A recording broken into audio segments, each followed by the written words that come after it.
Sejumlah anggota mafia tengah membrutal merusak sebuah tempat ronsokan. Hal ini mereka lakukan karena si pemilik yang bernama Tony menolak menjual tempat ronsokannya itu. Tak lama kemudian Tony pun datang berusaha melawan mereka semua. Tapi karena kalah jumlah tentu saja dengan mudah Tony bisa mereka hajar habis-habisan.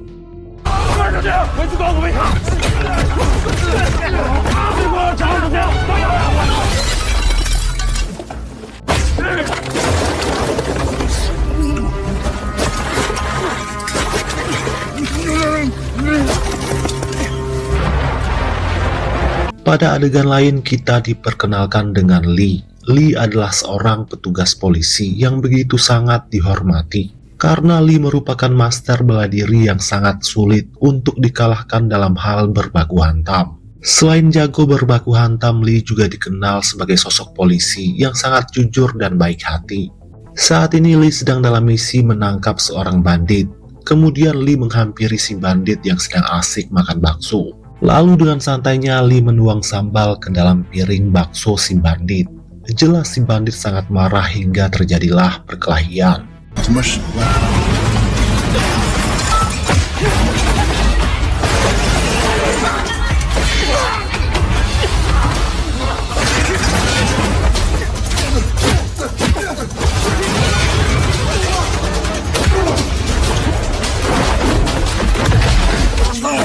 Namun dengan cukup mudah Lee berhasil mengalahkan si bandit dan langsung ia ringkus. Hingga tak lama kemudian Lee melihat video yang tengah viral di media sosial. Ternyata itu adalah Tony yang meminta bantuan kepada para polisi. Karena hampir setiap hari Tony diganggu oleh kelompok mafia brutal. Mengetahui itu tentu Lee merasa sangat kasihan. Hingga ia pun bertekad ingin membantu Tony. Pada malam harinya, Tony kembali diserang oleh tangan kanan si bos mafia. Akibat video Tony yang viral, si bos mafia menjadi tambah marah dan lantas menugaskan tangan kanannya untuk menculik Tony. Tapi sebelum diculik, si tangan kanan lebih dulu menyiksanya habis-habisan.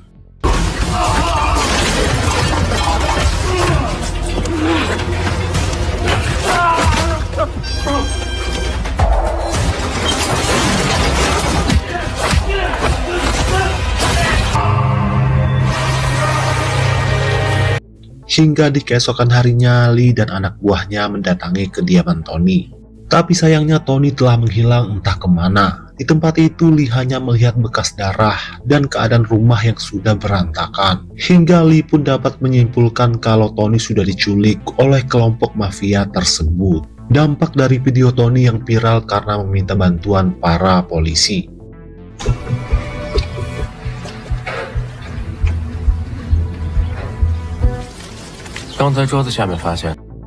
Kemudian kita diperkenalkan dengan si bos mafia yang telah menculik Tony. Si bos mafia ini diketahui bernama Tian. Tian tengah didemo oleh para warga. Mereka mendesak agar si bos mafia segera melepaskan Tony. Karena mereka yakin Tony yang menghilang begitu saja pasti telah diculik oleh kelompok mafia Tian. Demo tersebut dipimpin langsung oleh si kepala desa karena Tony adalah warganya. Sedangkan Tian sendiri terlihat masih bisa santai. Seorang anak buahnya menyarankan agar Tian sebaiknya melepaskan Tony saja, agar para warga berhenti berdemo.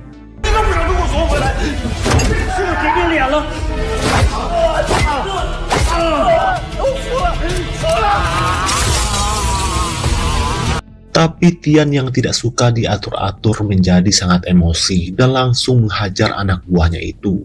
Setelah itu Tian menemui para pendemo. Tian mengaku dirinya tidak pernah menculik Tony. Tian bahkan menantang para pendemo untuk menunjukkan bukti kalau Tianlah yang telah menculik Tony. Adik Tony yang bernama Mei tetap yakin kalau saudaranya itu pasti diculik oleh Tian. Karena tak lama setelah video itu viral, Tony pun menghilang tanpa kabar.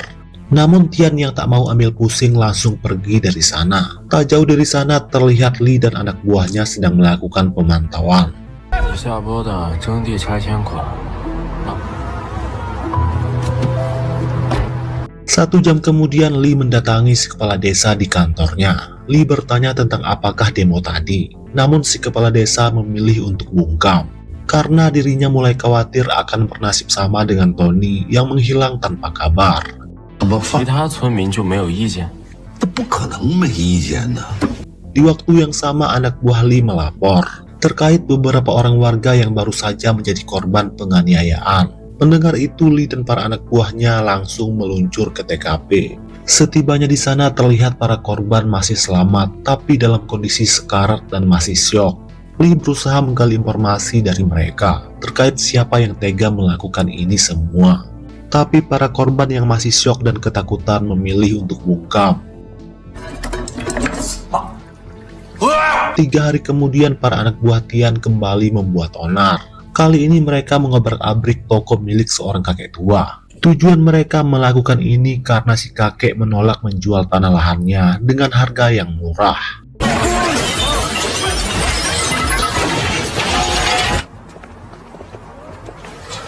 Hingga tak lama kemudian Lee dan anak buahnya datang ke sana. Lee bertanya kepada si kakek siapa yang melakukan ini semua. Tapi si kakek yang tidak ingin terlibat masalah lagi memilih untuk bungkam sama seperti yang lainnya. Tapi Lee tidak putus asa sampai di situ. Ia lantas memeriksa rekaman CCTV yang ada di toko depan. Sampai pada akhirnya Lee berhasil mendapatkan nomor plat mobil milik anak buah Tian. 一定要赶快把他。 Pada malam harinya Lee kembali ke apartemen. Tak lama kemudian Lee ditelepon oleh seorang pria bernama John. John memperingatkan Lee agar tidak usah sok menjadi pahlawan kesiangan dengan membela para warga yang tertindas. Sebaiknya Lee tidak usah ikut campur. Sebagai uang tutup mulut, John sudah menyiapkan uang banyak yang sudah ia taruh di atas kasur Lee. Tapi Lee yang seorang polisi bersih menolak mentah-mentah uang suap dari John. Lee malah menyerahkan uang itu ke kantor polisi untuk dijadikan sebagai barang bukti dalam upaya pemerasan. Hingga di malam berikutnya Lee dan si anak buah mulai melacak plat mobil anak buah Tian. Mobil tersebut terparkir di depan rumah pijat. Terlihat si anak buah yang diketahui bernama Jason sedang asik dipijat oleh seorang wanita cantik. Kemudian Lee masuk ke sana dan menyuruh si wanita keluar. Lalu Lee gantian memijat Jason dengan cara yang sangat kasar sehingga membuatnya kesakitan. Kemudian Lee menghajar Jason hingga terjadilah kekacauan di tempat itu.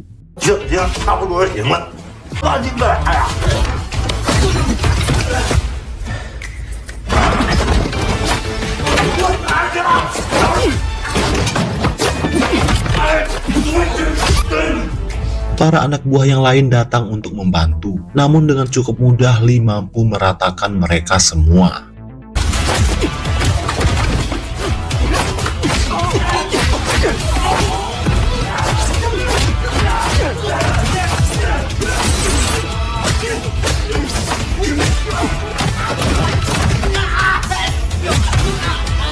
Di tengah itu Jason berusaha melarikan diri dan langsung dikejar oleh Lee. Namun pada akhirnya Lee berhasil meringkus Jason berikut dengan rekan-rekannya.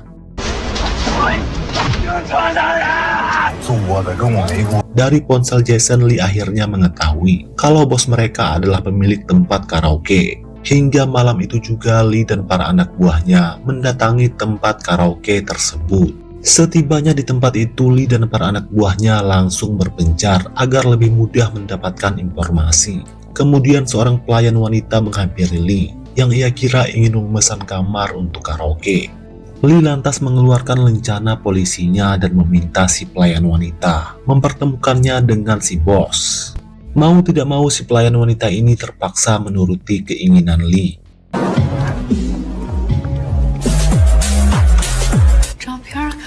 Singkat waktu Lee bertemu dengan si bos yang diketahui bernama Maya.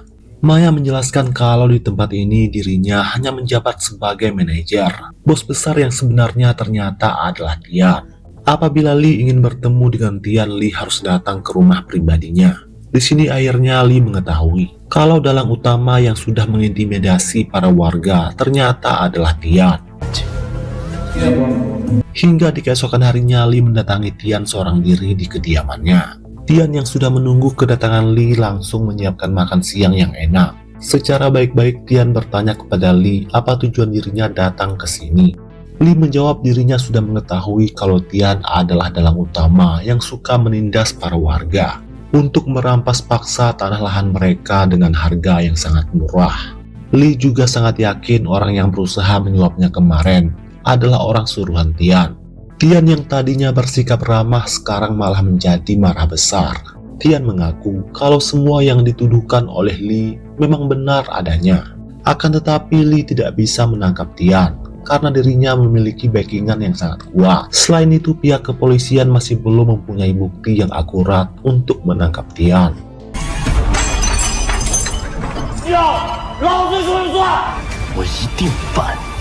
Menanggapi itu, Li lantas mengatakan dirinya akan melakukan cara apapun untuk menjebloskan Tian ke dalam penjara. Li sama sekali tidak peduli seberapa kuat backingan Tian. 1 jam kemudian Li kembali ke apartemen. Tapi saat masuk ke dalam lift, 2 orang pria juga ikut masuk. Rupanya kedua orang ini diutus oleh Tian untuk menghabisi Li. Li yang menyadari itu dengan sigap melawan mereka berdua, sampai pada akhirnya Li berhasil melumpuhkan kedua lawannya ini.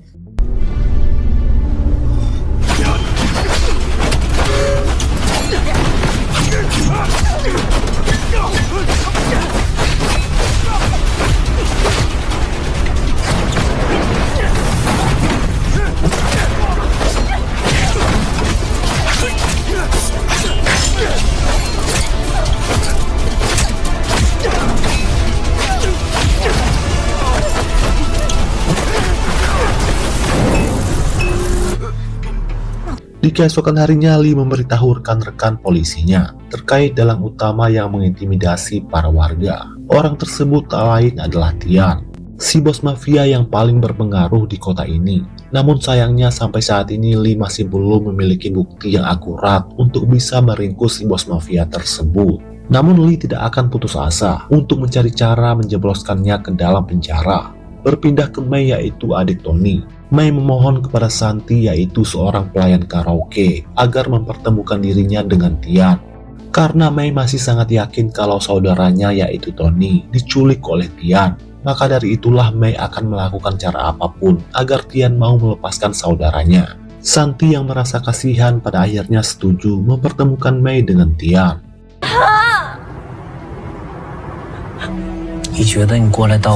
Setelah bertemu, Mei langsung berlutut memohon kepada Tian agar melepaskan saudaranya. Mei mengatakan dirinya bersedia melakukan apapun agar saudaranya itu dilepaskan. Mendengar itu, Tian mengatakan dirinya bersedia melepaskan Tony, yaitu dengan cara ditukar dengan tanah lahan tempat ronsokan milik keluarga Mei. Tanpa pikir panjang, Mei pun langsung setuju. Karena yang penting bagi Mei adalah keselamatan saudaranya, yaitu Tony. Kemudian Tian memaksa Mei untuk melepaskan pakaiannya. Karena Tian curiga Mei sedang memakai alat penyadap dari polisi untuk meringkus dirinya. Dan benar saja, Tian berhasil menemukan ponsel milik Mei yang sedari tadi merekam semua ucapan Tian. Ternyata kedatangan Mei bukanlah untuk memohon, tapi untuk mencari bukti yang bisa menjebloskan Tian ke penjara. Tian yang murka tanpa ampun langsung menghabisi Mei.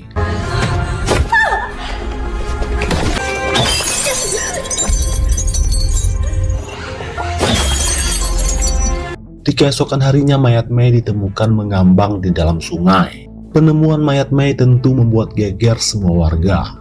Bahkan si kepala desa tak mampu menahan air matanya.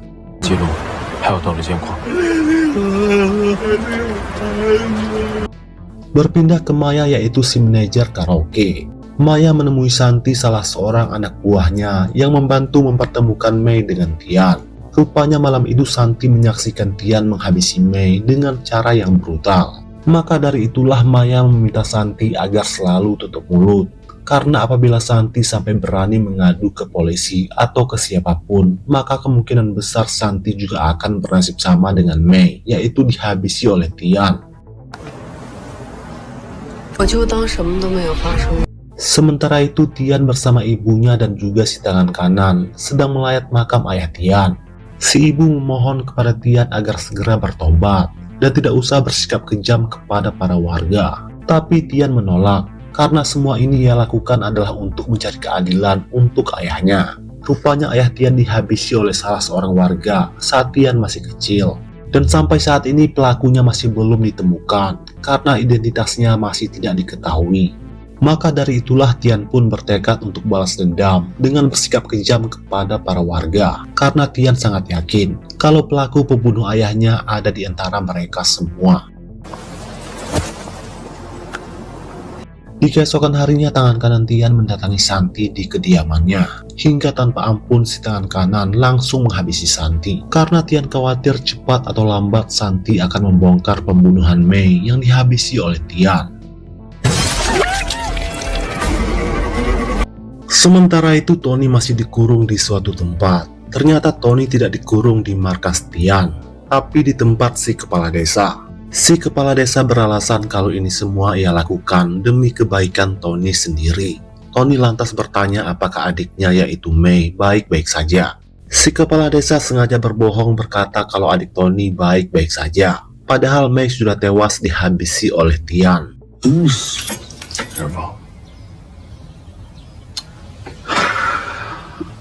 Di hari berikutnya, para anak buah Tian terus meneror para warga. Tian tidak akan berhenti melakukan ini sampai dirinya menemukan pelaku pembunuh sang ayah, yang Tian yakini ada di antara para warga.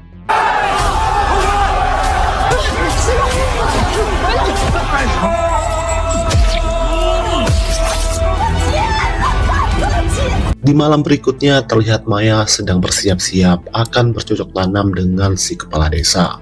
Dari sini barulah terungkap kalau si kepala desa juga adalah antek-antek Tian. Selama ini si kepala desa dan Maya mengelola bisnis Tian yang lain, termasuk menutupi kejahatan si bos mafia tersebut. Selesai bercocok tanam, Maya dan si kepala desa lantas menghadap Tian. Di sini Tian memperingatkan si kepala desa agar persekongkolan mereka jangan sampai tercium oleh pihak berwajib, apalagi sampai diketahui oleh Li, polisi bersih yang anti suap yang sangat terobsesi menjebloskan Tian ke dalam penjara.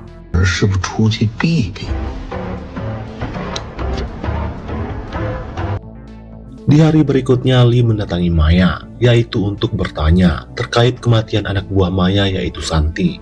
Saat ditanya, Maya beralasan dirinya tidak tahu menahu terkait pembunuhan anak buahnya itu. Ternyata di sana sudah ada tangan kanan Tian. Hingga tanpa banyak bacot, ia langsung menyerang Li.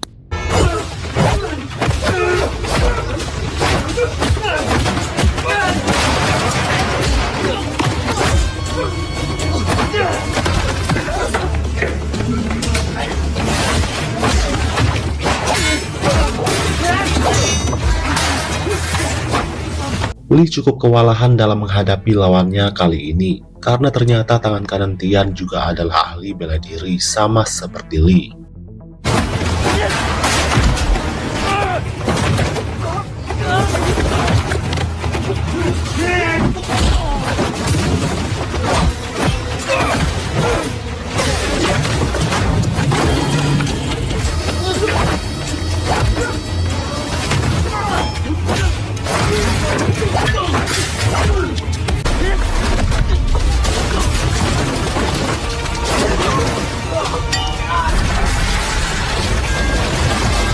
Namun duel yang berlangsung sengit dan lama ini pada akhirnya dimenangkan oleh Li.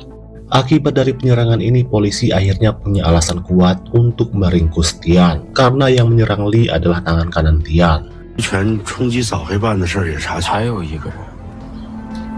Tian yang menyadari itu segera meminta bantuan backingan kuatnya. Ternyata selama ini Tian dilindungi oleh si gubernur setempat. Berkat bantuan si gubernurlah Tian selalu lolos dari jeratan hukum. Namun saat sedang berbincang dengan Tian, si gubernur malah diringkus oleh pasukan polisi, yaitu atas tuduhan terlibat dalam kasus korupsi pembangunan jalan. Jelas hal itu semakin membuat Tian panik dan memutuskan untuk kabur ke rumah si kepala desa.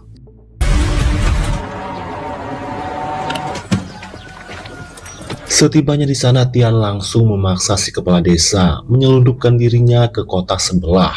Si kepala desa pun setuju, namun dirinya akan mengambil senjata terlebih dahulu.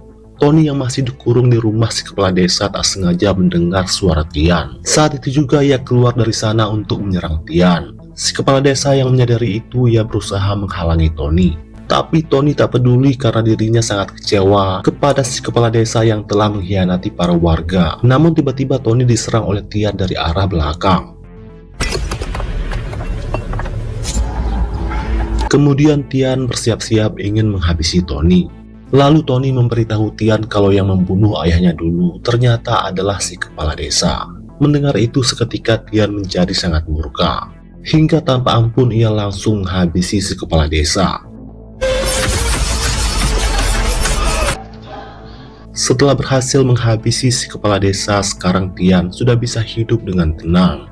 Karena pembunuh ayahnya telah berhasil ia habisi dan dendam Tian pun akhirnya terbalaskan. Saat itu juga Tian berusaha melarikan diri ke kota sebelah. Namun saat hendak pergi, Li pun datang. Hingga pada akhirnya Li dan Tian terlibat baku hantam sengit.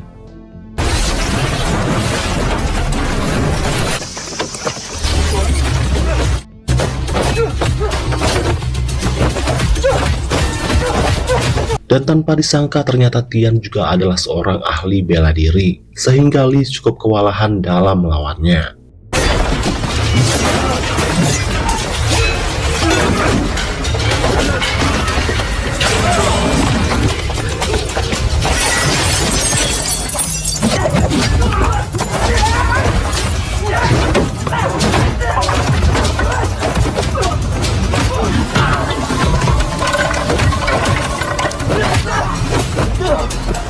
Akan tetapi dengan tekad yang kuat pada akhirnya Li berhasil mengalahkan Tian dan berhasil meringkusnya. Seperti janji Li sebelum ini, bagaimanapun caranya dirinya akan menjebloskan Tian ke dalam penjara. Si bos mafia yang selama ini selalu meneror para warga.